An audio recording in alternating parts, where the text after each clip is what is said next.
This is one of those times of year that it's kind of a relief that the summer has gone by, and we look forward to the long winter nights beside the cozy stove with a hot chocolate and a nice book to read.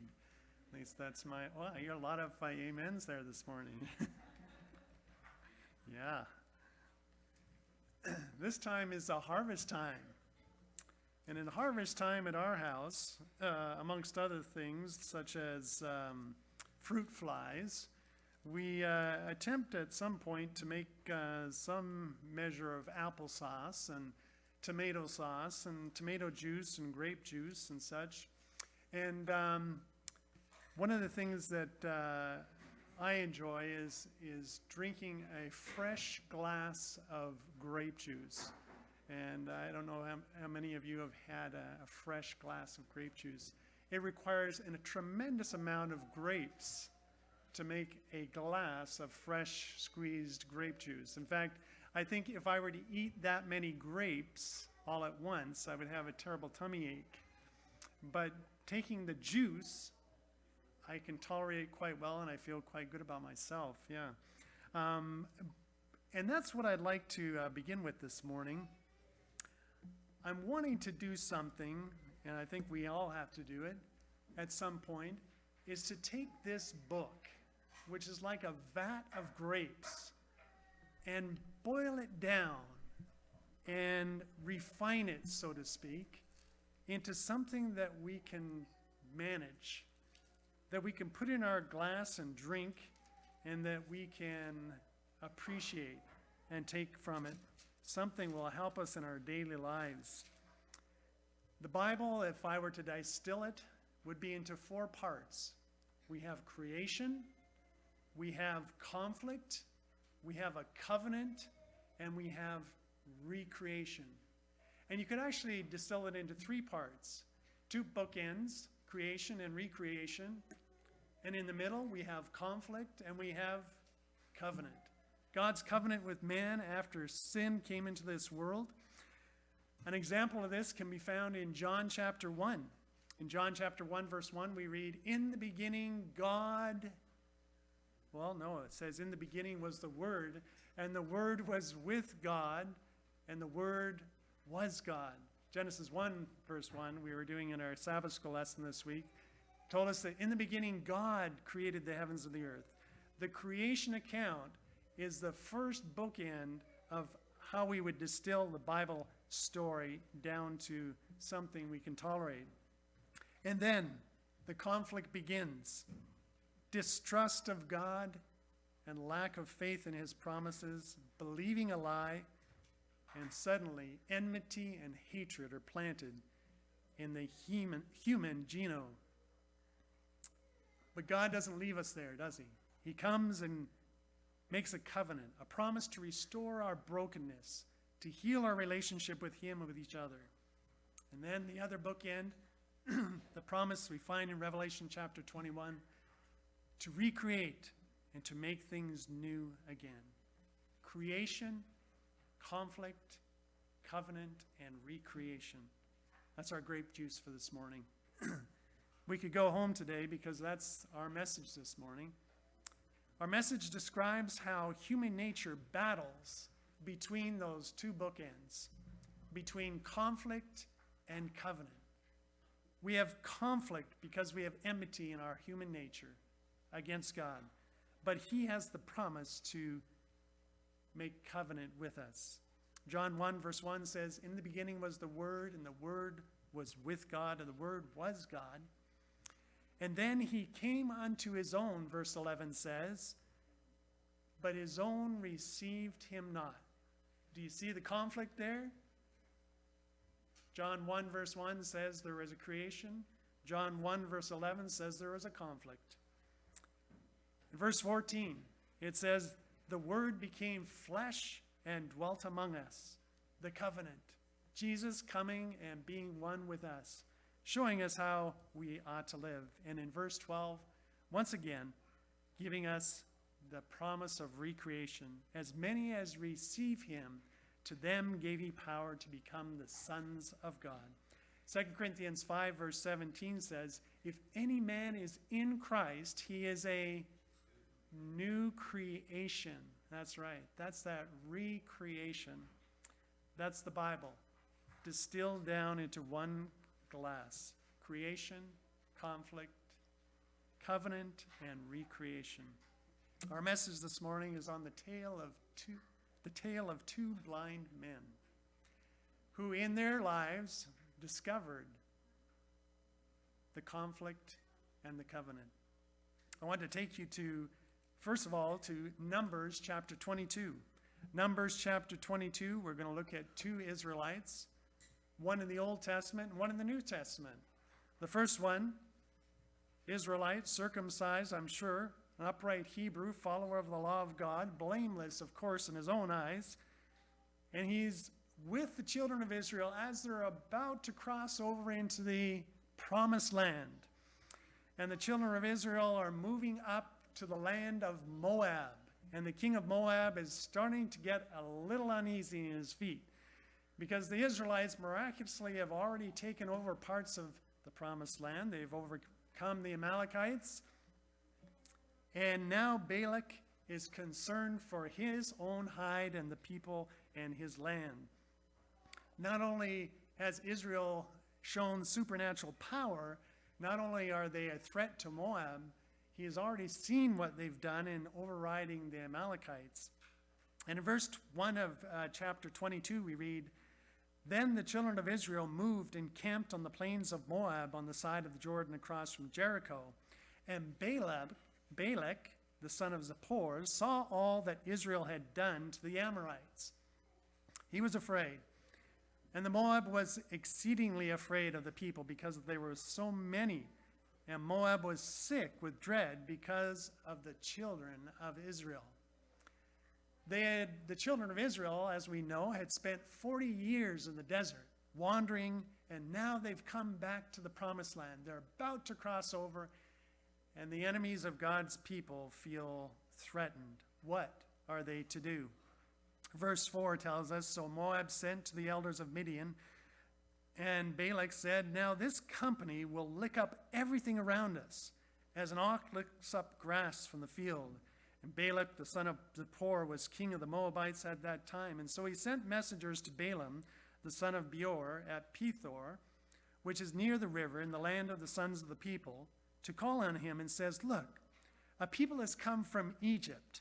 See, they cover the face of the earth and are settling right next to me. Therefore, please come at once and curse this people for me, for they are too mighty for me, and perhaps I shall be able to defeat them and drive them out of the land. For I know that he whom you bless is blessed, and he whom you curse is cursed. Balaam is the prophet of God's people. And here the heathen king, Balak, king of the Moabites, comes to the prophet of God with a proposal. I want you to come and I want you to do something to God's people that will paralyze them, that will make them wilt, that will leave them powerless to be able to come and to overtake the promised land as God has promised for them. And so Balak and all his wise men and advisors, they put their heads together, and the only thing that they can come up with is not military might, it's not strength, it's not it is curse them. If you could just curse them, we stand half a chance. And so Balaam is put to the task. And in verse 8, Balaam said to them, lodge here tonight, and I will bring back word to you, as the Lord speaks to me. So the princes of Moab stayed with Balaam. This is one of the most amazing stories in all the Bible, confusing at some points.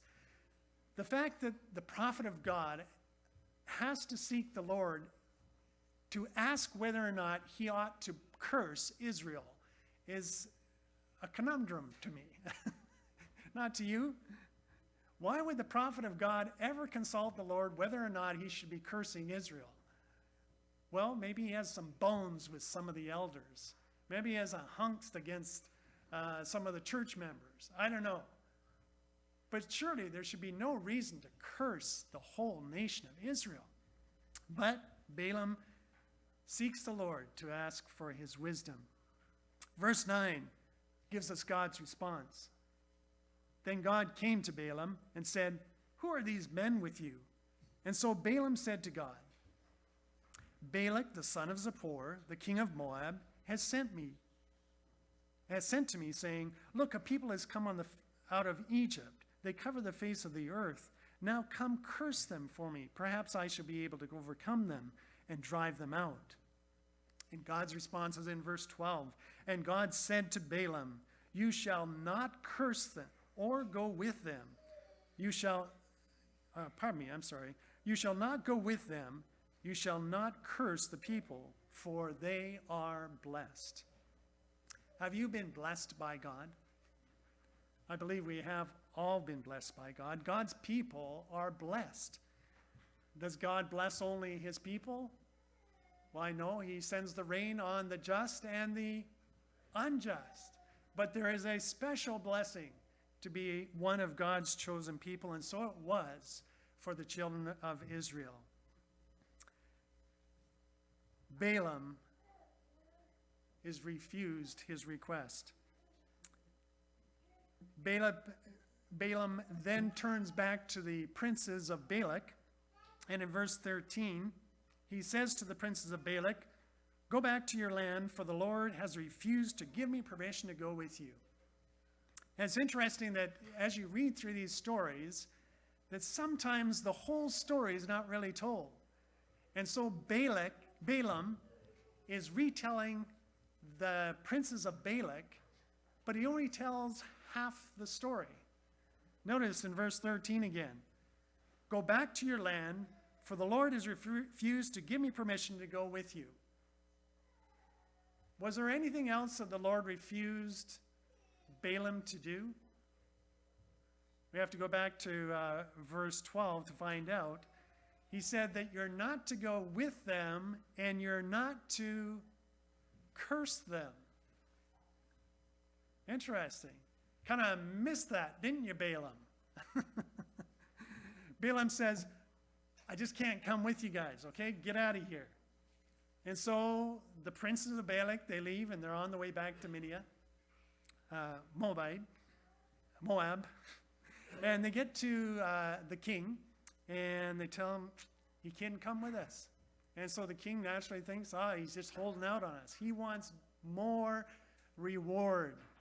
And so Balak sends more distinguished, how does it say here for us? In verse 15, we drop down. "Then Balak sent princes more numerous and more honorable than the first. And he comes with a greater reward for coming and doing this great deed for him and his people." Verse 16, "And they came to Balaam and said to him, 'Thus says Balak the son of Zippor, please let nothing hinder you from coming to me, for I will certainly honor you greatly, and I will do whatever you say to me. Therefore, please come and curse this people.' Then Balaam answered and said to the servants of Balak, 'Though Balak were to give me his house full of silver and gold, I could not go beyond the word of the Lord my God to do more or less or more.'"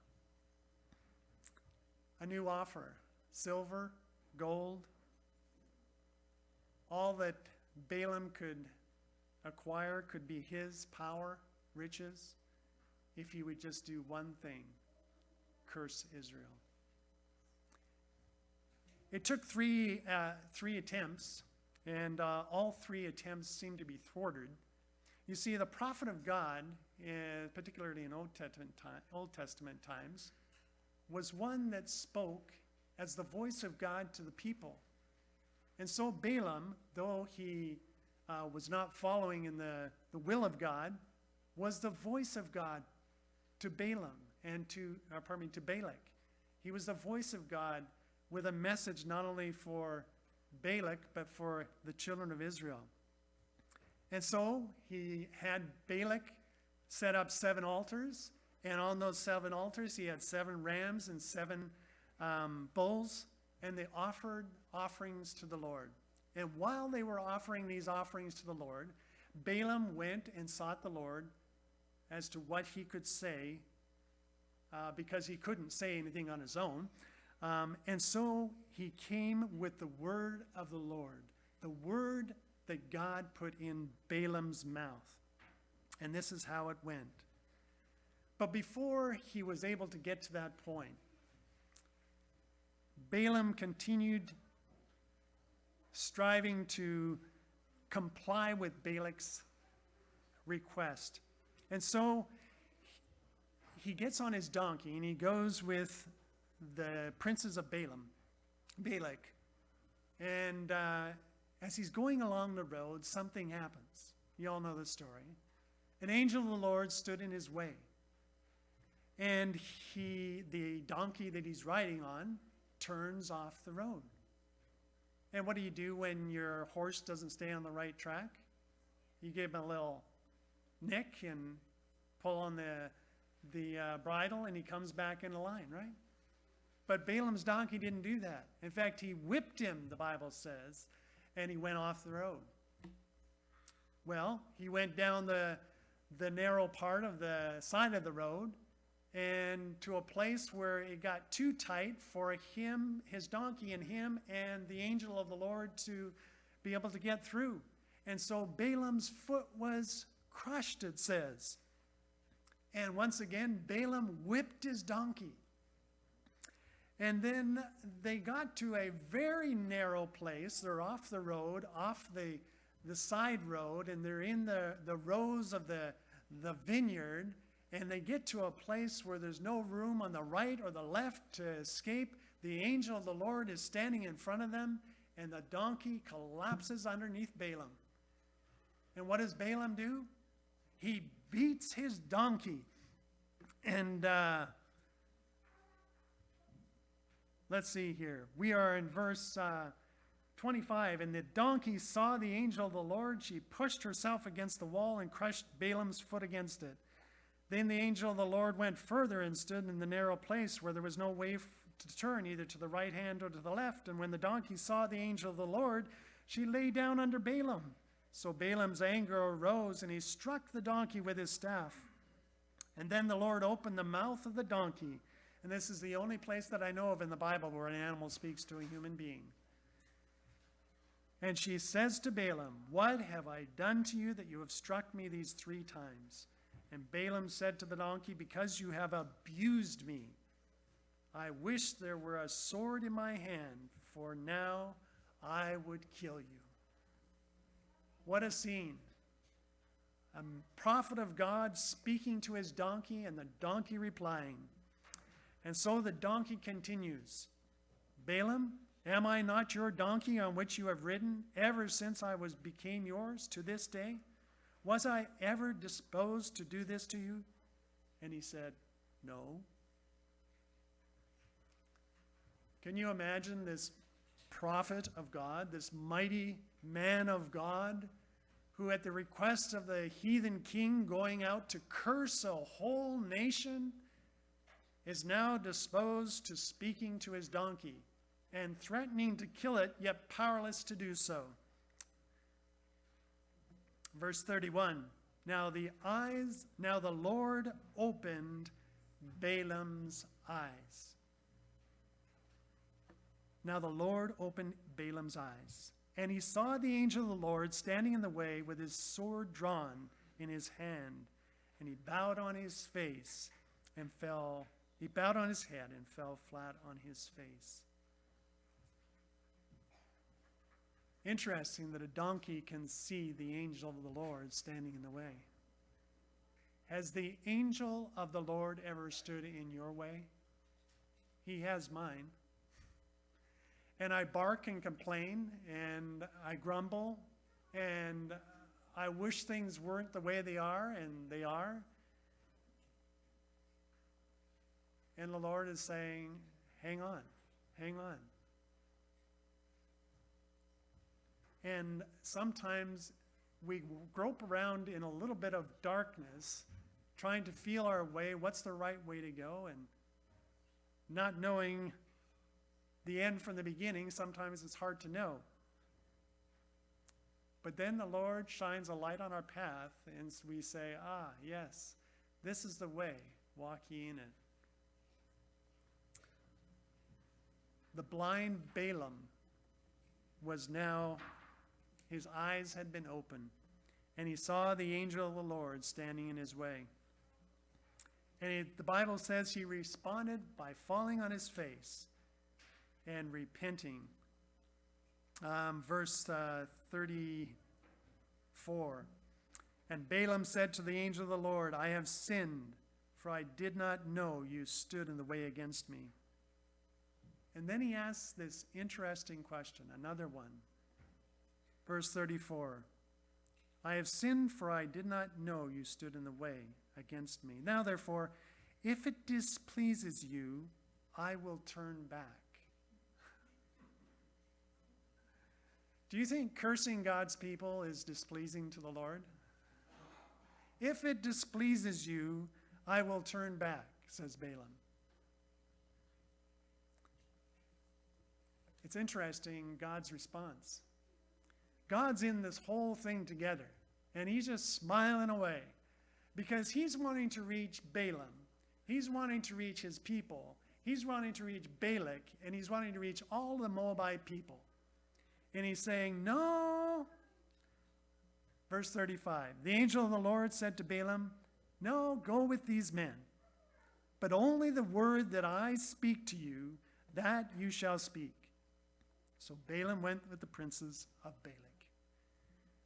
So here we have a picture, once again. The prophet of God, what can he speak? Only what the Lord puts in his mouth to speak. And so God says, hey, this is a safe venture. We'll send Balaam out on it. He goes with the princes of Balak. All their intent was for one thing, and that is that the people of God be cursed, that they be crippled, that they be weakened, that they become vulnerable to the attacks of the enemy. And one thing that God has in mind is to share the everlasting gospel. The message of hope, not only for Balaam and God's people, but for the entire Moabite people. So, there are certain conditions. The condition is they must speak the word of the Lord. Well, Balaam builds these 7 altars. He prepares 7 bulls and 7 rams. And in chapter 23, verse 5, we read, then the Lord put a word in Balaam's mouth and said, return to Balak, and thus you shall speak. In the interest of time, we're not going to go through all of what Balaam speaks here this morning. There's quite a number of utterances that he gives direct from God. But some of them are most profound and incredible that we must read a little bit. Verse 8 says, from God, speaking through Balaam, how shall I curse whom God has not cursed, and how shall I denounce whom the Lord has not denounced? And from the top of the rocks I see him, and from the hills I behold him. There a people dwelling alone, not reckoning itself among the nations. Who can count the dust of Jacob, or number 1/4 of Israel? Let me die the death of the righteous, and let my end be like his. Here Balaam is speaking the word of the Lord. And yet we find as we read the whole story that his heart is as far away from God as could be. Though he's speaking these profound words, let me die the death of the righteous, let my end be like his. He was full of turmoil and greed and had a total disconnect from the God who he claimed to worship and be a prophet of. In the mind of the Hebrew, there was many things that they could do outwardly to perform and to concede to the law of God. But there was one thing that no Hebrew man could do in the area of performance, in the area of outward demonstration, that could show whether or not he was keeping God's law or not. And that was in the area of covetousness. See, covetousness happens all between the ears, doesn't it? There's no performance. You could be the most upright Hebrew Jew, the most consecrated, devoted follower of God, and yet in your mind, you could be the most devious and most far removed from the will of God. And so it was for Balaam. He wanted one thing, earthly reward from the king of Moab. And whatever it took to get there, he would do it. But at this time, he was here only to speak the word of the Lord as the prophet. Rise up, Balak. Balak was frustrated. He was angry at Balaam. Why couldn't you just speak a curse? Those you bless are blessed. Those you curse are cursed. God gave several other words to Balaam to speak. And over again, 3 or 4 times here, where he raised up 7 altars, 7 bulls and 7 rams, and worshiped the Lord and listened for some semblance of a curse that he could pronounce upon Israel in order for him to get his reward. And yet nothing would come out of his mouth. And finally, in Numbers chapter 24 and verse 17. Actually, I'll start with verse 15. The utterance of Balaam, the son of Beor, and the utterance of the man whose eyes are opened, the utterance of him who hears the words of God and has the knowledge of the Most High, who sees the vision of the Almighty and who falls down with eyes now wide open. I see him, but not now. I behold him, but not near. A star shall come out of Jacob, a scepter shall rise out of Israel, and batter the bow of Moab, and destroy all the sons of tumult. Balaam was given a unique vision of the history of Israel. He beheld the increase and prosperity of the true Israel of God as well, right down to the very close of time. He saw the special favor of the Most High attending those who love and fear him. He saw them supported by his arm as they entered the dark valley of the shadow of death, and he beheld them coming forth from their graves, crowned with glory and honor. Who can count the dust of Jacob and number the 4th part of Israel? And as he saw the crown of glory on every brow, the joy beaming from every countenance, and looked forward to that endless life of unalloyed happiness, he uttered the solemn prayer, "Let me die the death of the righteous, and let my last be like this." Balaam wanted the joys of heaven, but he wasn't willing to give up the riches of this world. Well, Balak and Balaam continued to connive together with the Lord to come up with some way to curse Israel. Balaam's eyes are now open. He recognizes that all he speaks is nothing but blessing on God's people. He recognizes that there's nothing that he can do except to bless God's people, except for one thing. And so Balak and Balaam depart. And we don't have time to read the whole story. But as we begin chapter 25 of Numbers, we find a quick switch in the storyline. And it goes like this. Now Israel remained in Acacia Grove, and the people began to commit harlotry with the women of Moab. They invited the people to sacrifices of their gods, and the people ate and bowed down to their gods. And so Israel was joined to Baal of Peor, and the anger of the Lord was aroused against Israel. Balaam was powerless to perform a curse upon Israel.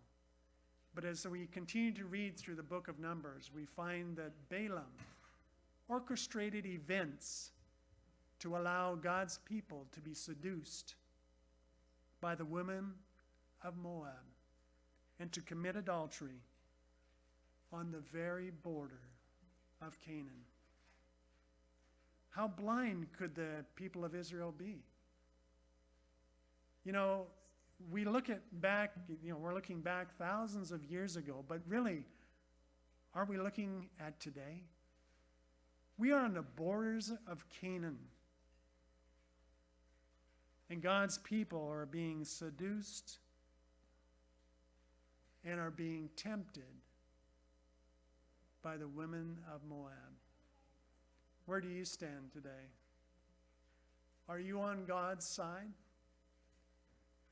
Are you uttering curses or blessing? Are you following with eyes wide open, or are you asleep? Not only was Balaam shown the history of the Hebrew nation, he was shown the history right down to our very day. And here we are, folks, 2019. There was one more blind man, and he rode Balaam's donkey. Kind of reckless. He's found in Acts chapter 9. Actually, Acts chapter 8. His name is Saul. Saul is wielding and swinging his sword, persecuting the church. At the end of chapter 7, we find Stephen, the great apostle and follower of Jesus, who is martyred for his faith in God.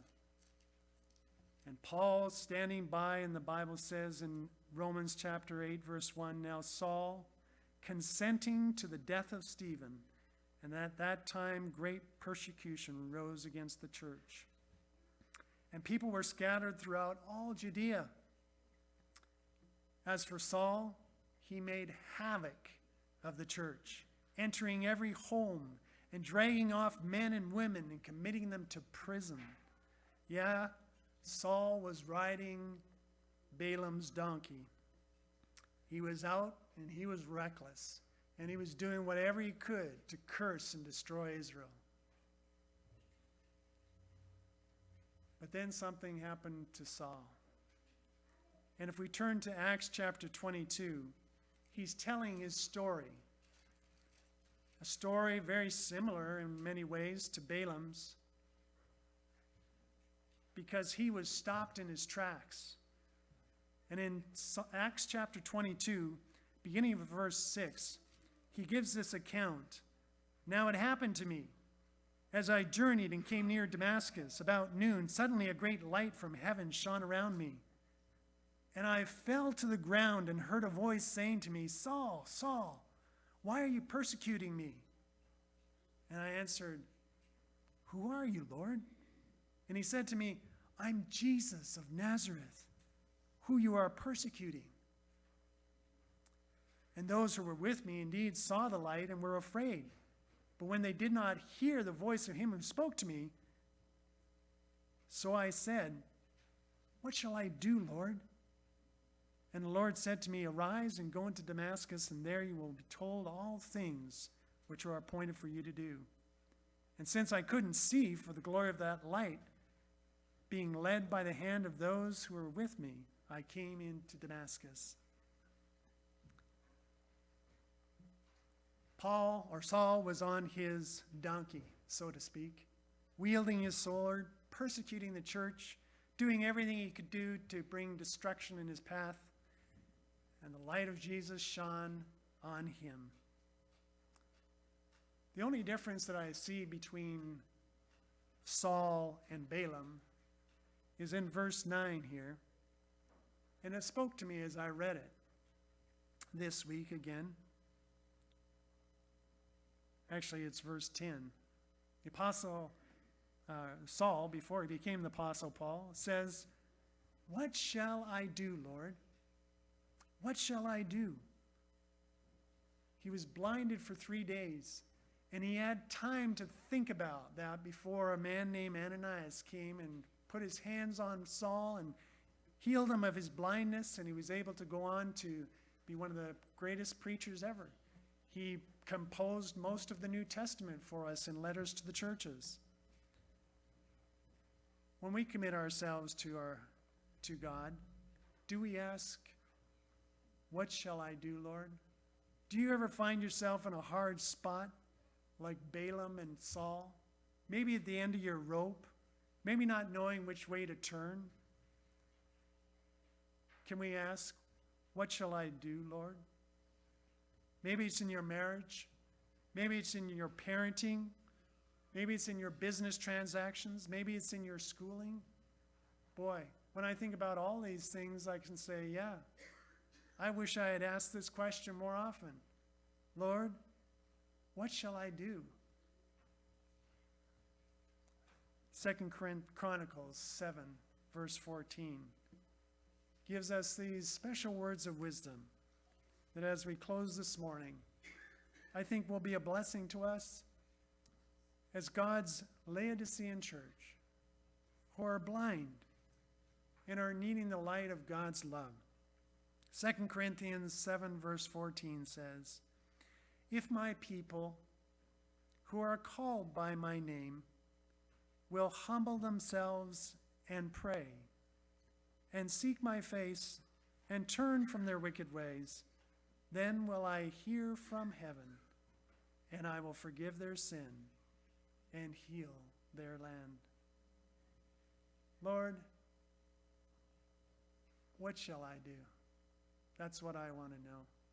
Not just today, but every day. Lord, what shall I do? When I encounter problems, when I encounter difficulties, when I encounter conflict, Lord, what shall I do? And his promise to us is that he will hear from heaven and he will come and heal us. Let's turn